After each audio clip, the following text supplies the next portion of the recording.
Hi అండి. అందరికీ నమస్కారం. అందరికి పనికొచ్చే ఒక చిన్న చిట్కా. చిన్నదని కాదు, నిజంగా ఈ చలికాలం 3, 4 నెలలు మనకు విపరీతమైన చలికి బాగా కాళ్ళు, చేతులు బాగా నెర్రలు బారినట్టుగా పగులుతాయి కొంతమందికైతే. అండ్ కొంతమందికి ఇంకా ఎక్కువగా వేడితోటి అంటే ఈ చలికి బాగా వేడి చేసి పగులుతాయన్నమాట. ఏంటి పెదవుల నుంచి, సైడ్ నుంచి అలా చిన్నగా నెర్రలుగా వచ్చి రక్తం కారుతూ ఉంటుంది. అలాంటి వాటికి కూడా ఈ చిట్కా అయితే చాలా చాలా పనిచేస్తుంది. ఇది ఇంట్లో మన పాల మీగడండి. ఏంటో కాదు. ఎంత ఖరీదైన క్రీములు అవి ఇవి రాసినా కూడా వేస్ట్. ఖరీదైన క్రీముల కన్నా ఖరీదైనది ఏంటంటే పాల మీగడే.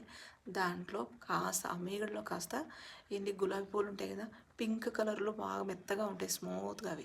అది ఒక పువ్వులు ఒక 4, 5 రెబ్బలు వేసేసి దాంతోపాటే కాస్త అంటే కాస్త చిటికెడు అంటే చిటికెడు పసుపు వేసి దాంతోపాటే 4, 5 చెంచాల ఏంటి శనగపిండి వేసేసుకొని శుభ్రంగా బాగా కలిపేసుకొని ముఖం కాలు చేతులకు పట్టించేసి 15 నిమిషాల తర్వాత కడిగేయండి.